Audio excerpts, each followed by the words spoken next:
Mark chapter 11 7వ వచనం.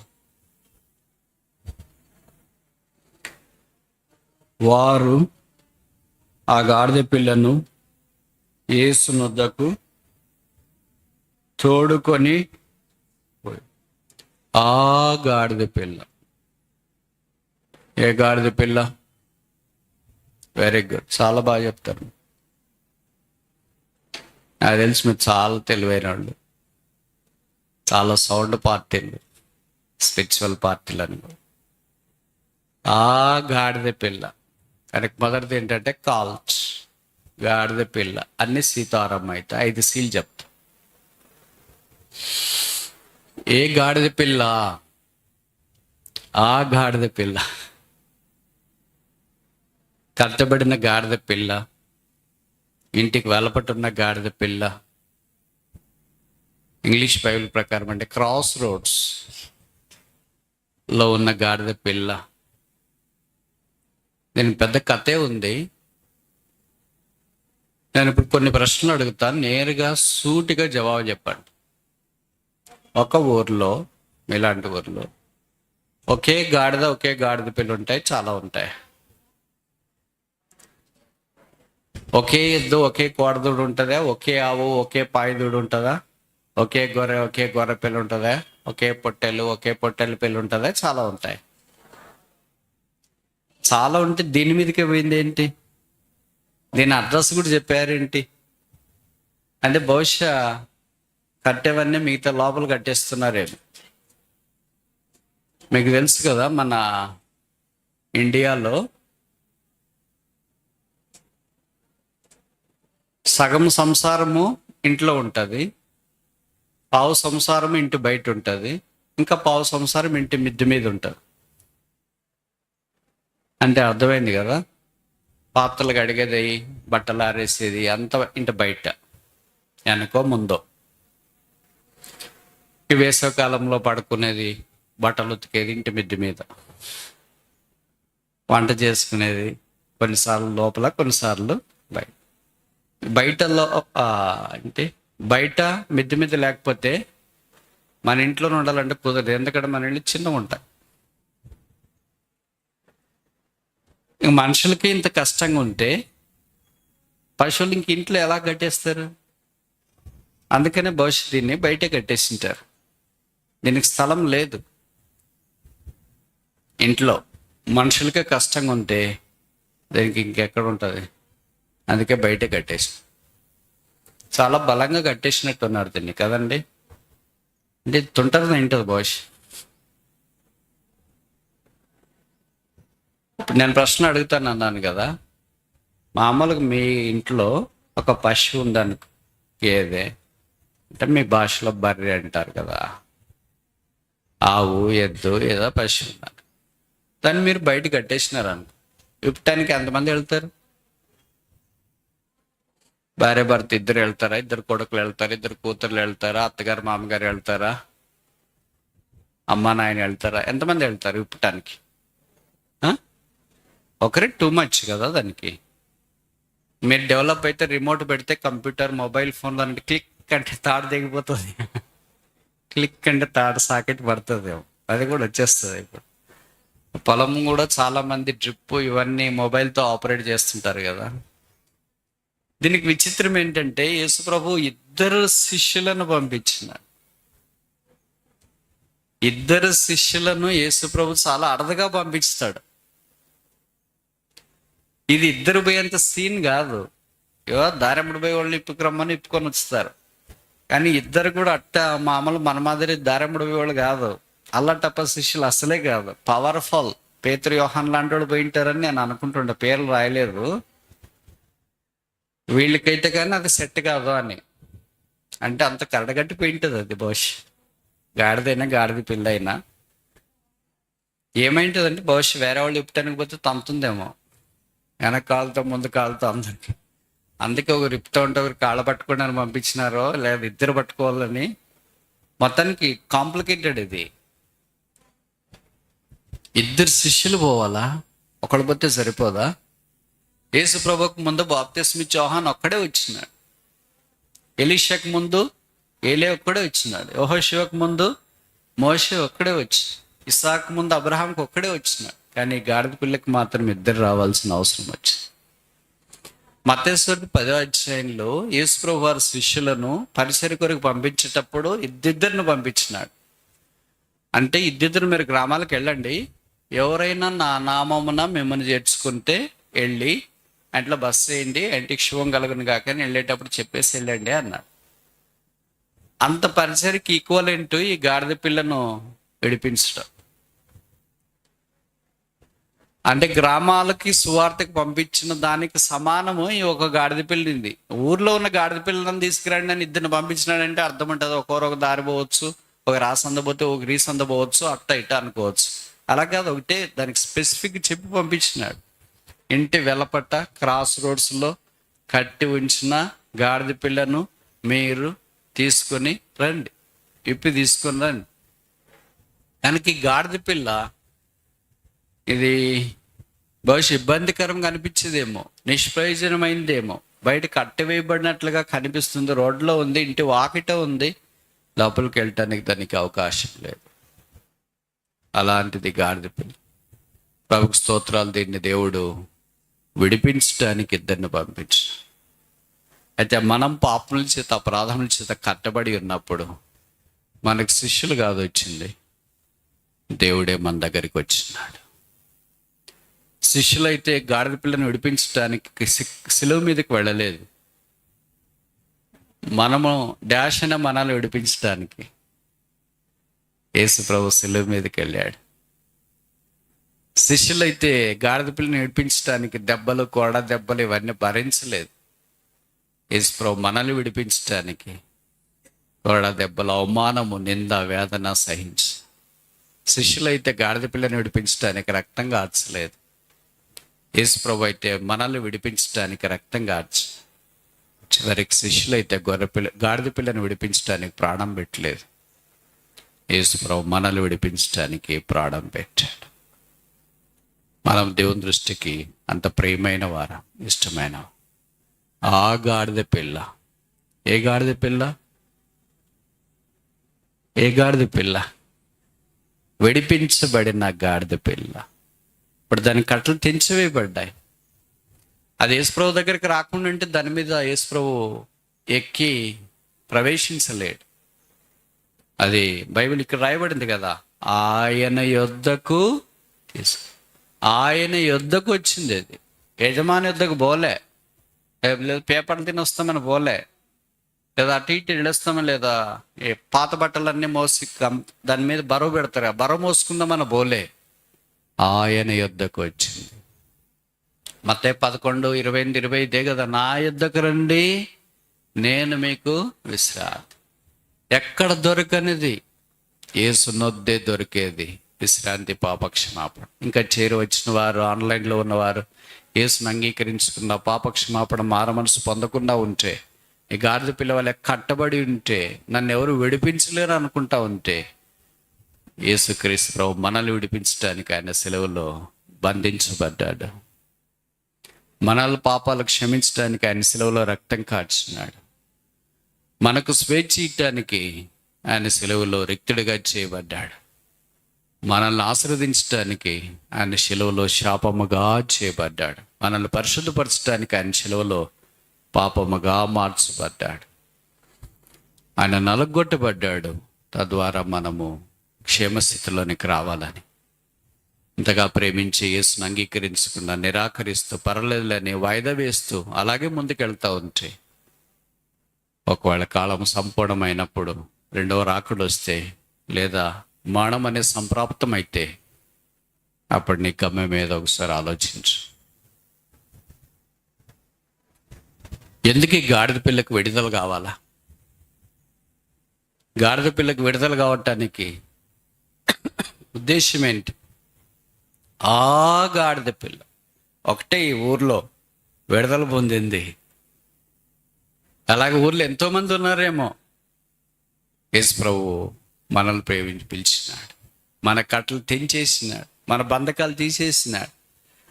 యజమాని గృహం బయట ఉన్న వాళ్ళని ఇప్పుడు ఎక్కడ తీసుకొని వచ్చినాడు?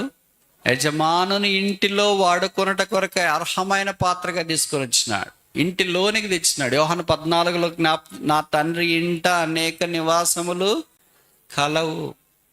అలాగే యోహాను సువార్త లూకా సువార్తలో చెప్పబడింది, ఫర్నిష్డ్ హౌస్, అది సామాగ్రి గల గొప్ప మేడగది. పౌలు తిమోతికి రాస్తుంటాడు, ఒక యజమానుని ఇంటిలో అర్హమైన పాత్రలు, vessels met for the masters use. యజమానుడు వాడుకుంటకు అర్హమైన పాత్ర. యజమానుని ఇంట్లోనికి తోడుకొని వచ్చినాడు వెళ్ళపట్టున్న వారిని. ఇప్పుడు ఆ గాడిద పిల్ల మనమైతే ఎంత బాగున్నాం. ఆ కాల్ట్, ఆ అంటే చిన్న అన్న పెద్ద అన్న. ఇక్కడ తెలుగు మీడియం వాళ్ళు ఎవరైనా ఉన్నారా? నేను తప్ప అంత ఇంగ్లీష్ మీడియమా? తెలుగు మీడియంలో అక్షరాలు ఉంటాయి కదా, ఆ ఆ ఈ అని. ఎవరైనా టీచర్లు ఉంటారనుకో, బోర్డు మీద రాస్తారు పిల్లలకి, ఆ అంటే చిన్నగా రాస్తారు. ఇది ఏమా పెద్దనా చిన్నానా? పెద్ద అంటే దీర్ఘ. ఒకవేళ టీచర్ బోర్డు మీద పెద్ద రాయటానికి ప్రయత్నం చేసింది అనుకో, ఎంత దాకా రాస్తుంది? ఈ బోర్డు చివరి దాకా వస్తుంది. తర్వాత ఇంకింత బోర్డు ఇంక రాయలేం అంటే ఈ దీర్ఘం పొడిగించలే, అది పరిమితి ఉంది. ఇక్కడ మాత్రము దీర్ఘం ఇక్కడ రాస్తే అని ఇక్కడ పెడితే ఎక్కడ పోయింది? ఇది ఎక్కడికి వెళ్ళింది? మత్తయినా, మార్కనా, లూకానా, యోహానా, పాతని ఉంది, ఎక్కడి దాకా వెళ్ళింది? ఇట్లా అని ఎంత పెద్ద దీర్ఘం పెట్టాడు చూడండి. చూస్తారా? మీకు ఆసక్తి ఉందంటే నేను చెప్తా. ఎస్ సార్, అవునా కాదా? ఆదికాండం 49.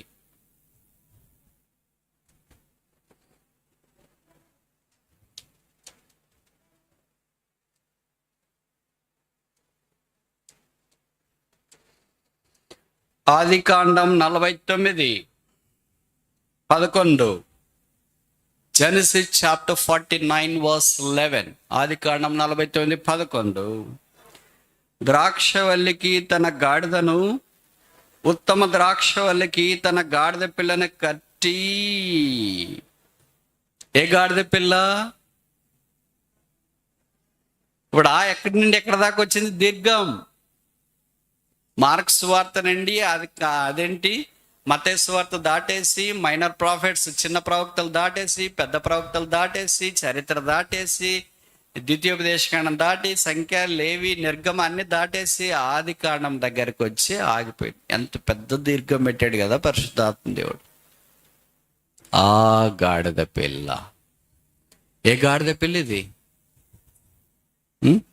ఇక్కడ రాశారు ద్రాక్షవల్లి అంటే ఎవరు? తెలుగు రాదు కదా మీకు, అంత ఇంగ్లీషేనా?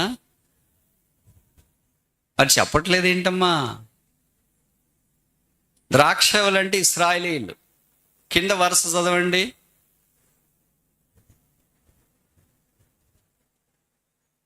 లేదు కదా మీ బైబిల్లో? సరే నేనే చదువుతా. 49:11 రెండవ వరుస. ద్రాక్షవల్లికి తన గాడిదను, అంటే యూదులకు తన గాడిదను, ఉత్తమ ద్రాక్షవల్లి. ఉత్తమ ద్రాక్షవల్లి అంటే ఎవరు? యేసు ప్రభువారు యోహాను సువార్త 15వ అధ్యాయం. నేను మంచి ద్రాక్షలు, ఏమే గుడ్ వైన్, ద్రాక్షవల్లి నేను, తీగలు మీరు. ఈ యేసు ప్రభుకి ఏంటి? తన గాడిద పిల్లను కట్టి ద్రాక్షరసంలో తన బట్టలను. ప్రవచనాత్మకంగా యాకోబు తన కుమారులు ఆశీర్వదించేటప్పుడు ఈ మట్టలాది వారాన్ని గురించి ఇంత చక్కగా వివరించినాడంటే తప్ప, this is the depth of the insight of the revolution of the Christ. క్రీస్తు ఎలాగ ఉండబోతున్నాడన్న సంగతిని ముందుగానే పరిశుద్ధాత్మ దేవుడు యాకోబు భక్తుని ద్వారా 49వ అధ్యాయము ఆది కాండంలో తన కుమారులు ఆశీర్వదించేటప్పుడు జ్ఞాపకం చేస్తున్నాడు అన్న సంగతి మనకి పరిచి. ఈ ద్రాక్షవల్లి గాడిదలు ఉన్నాయి. ఉత్తమ ద్రాక్షవల్లి అని యేసు ప్రభువారు ఆ గాడిద పిల్ల మీద ఎలాగ ఆశ్రయ రాబోతున్నాడు అనేది మెణుకు మెణుకుగా ఇక్కడ మనకు ఒక నీడగా, ఒక అలంకారంగా, ఒక ఛాయగా, ఒక రూపంగా కనిపిస్తుంది. ఇప్పుడు ఈ గాడిద పిల్లను విడిపించుట కొరకై గొర్రె పిల్ల అవసరమైంది. ఎందుకు కావాలి అలాగా? ఎందుకు కావాలి అలాగా? యోహాను సువార్త 1వ అధ్యాయంలో మనం చూస్తాం కదా, behold the lamb of God that taketh away the sin of the world. లోక పాపములను మోసుకొని పోవు దేవుని గొర్రెపిల్ల. దేవుని గొర్రెపిల్ల మన కొరకు ఈ భూమి మీదకి వచ్చినాడు. ఎందుకంటే డాష్ పిల్లలమైన మనము ఏం పిల్లలు? మీరు చెప్తారా నేను చెప్పాలా? ఆన్లైన్లో ఉంది, అందుకనే మీరే చెప్పండి. ఏం పిల్లలు? చెప్పటానికి సిగ్గుపడతారేంటి? ఆరాధనలో మాత్రం భలే చేసేసారు. ఏం పిల్లలు? పాము పిల్లలా? అంతొద్దు, మరీ టూ మచ్ అవుతుంది. అది గాడిద పిల్లలు. ఈ గాడిద పిల్లలన్నీ తీసేయట కొరకే గొర్రె పిల్లగా ఆయన ప్రత్యక్షమయ్యాడు. ఇది వాక్యంలో రాయబడింది. చూడండి, నేను చెప్పేవాడిని ఏదో మాటలు అనుకుంటుంటారు కదా, కాదు, వాక్యము. నిర్గమకాండం 34వ అధ్యాయం, ఎక్సడస్ చాప్టర్ 34.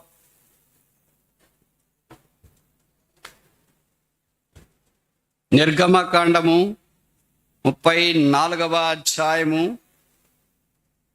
20వ వచనం. Exodus chapter 34 verse 20. నిర్గమకాండం 34:20. గొర్రె పిల్లని ఇచ్చి, మరి ఇప్పుడు చెప్పరేంటి? మీ బైబిల్లో లేదా? ఉందా? మరి కనిపిస్తుంది కదా, ఆయన చెప్పట్లేదు మీరు. అంటే మీరు అలాగ అనిపించుకోవడానికి ఇష్టపడట్లేదేమో. ఇక్కడ రాసినారు, గొర్రె పిల్లనిచ్చి. ఈ గాడిద పిల్ల, ఆ గాడిద పిల్ల. ఏ గాడిద పిల్ల? ఇప్పుడు అర్థమవుతుందా? ఆ అనే దీర్ఘము నిర్గమకాండము దాటి ఈ గాడిద పిల్ల దగ్గరికి వచ్చేసి గొర్రె పిల్ల ద్వారా ఈ గాడిద పిల్ల విడిపించబడి తర్వాత ఆదికాండం దగ్గరికి వెళ్ళి 49వ అధ్యాయంలో ఉత్తమ ద్రాక్షవల్లిని మోసే గాడిద పిల్లగా దేవుడు సిద్ధం చేస్తూ వచ్చి, మన విషయం ఆయనకు కలిగిన తలంపులు ఎంత దొడ్డవి. మనం ఇక్కడే ఆలోచిస్తున్నాం, మట్లాదివారం అంటే ఇక్కడ కదా, మట్టలు పట్టుకుని తిరిగేదే కదా అని అనుకుంటా ఉన్నాం. మట్టలు పట్టుకుని తిరిగేది మామూలుగా సాంప్రదాయంగా కనిపిస్తుంది, కానీ గాడిద పిల్లని గురించి ప్రభు ఎంత దురదృష్టి కలిగి ఉన్నాడు. గొర్రె పిల్లనిచ్చి గాడిద పిల్ల. ఎవరైనా ఇలాగ చేస్తారని ట్రాన్సాక్షన్? కొత్త బట్టలు ఇచ్చి పాత బట్టలు ఎక్స్చేంజ్ చేసుకునే వాళ్ళు ఎంతమంది చేయొద్దండి?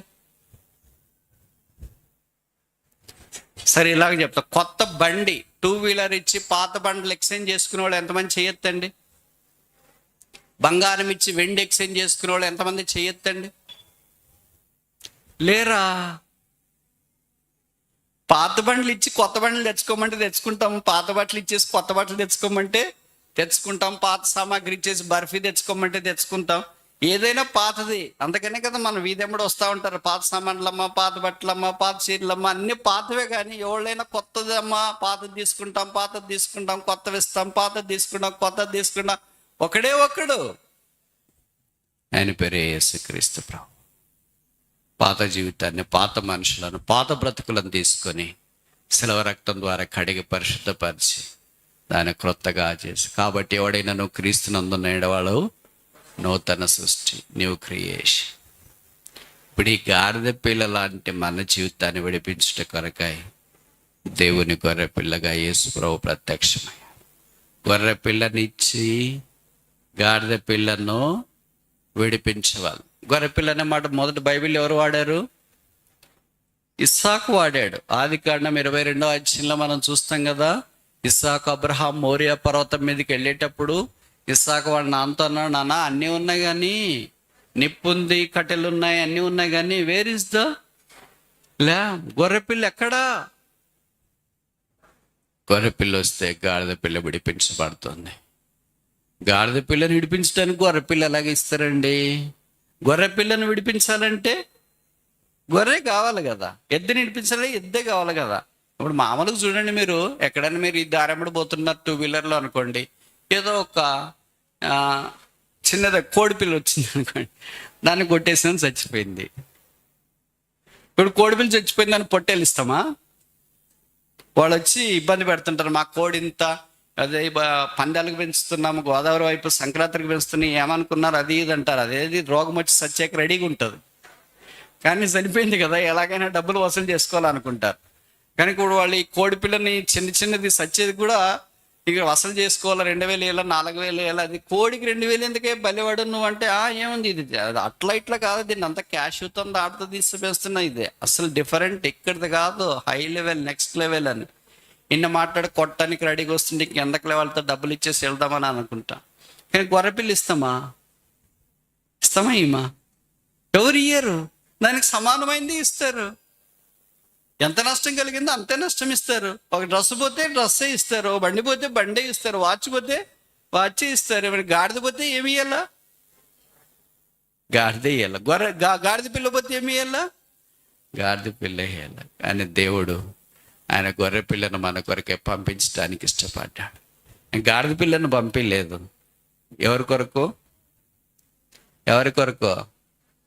అంత పాలిష్డ్కి చెప్పొద్దండి, నాటుకు చెప్పండి. ఎవరి కొరకు?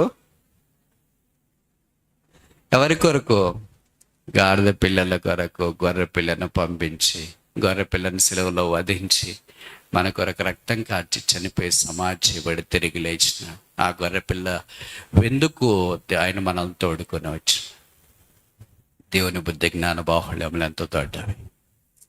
కనుక ఈ గాడిద పిల్ల మామూలు గాడిద పిల్ల కాదు, ఇది ఆ గాడిద పిల్ల.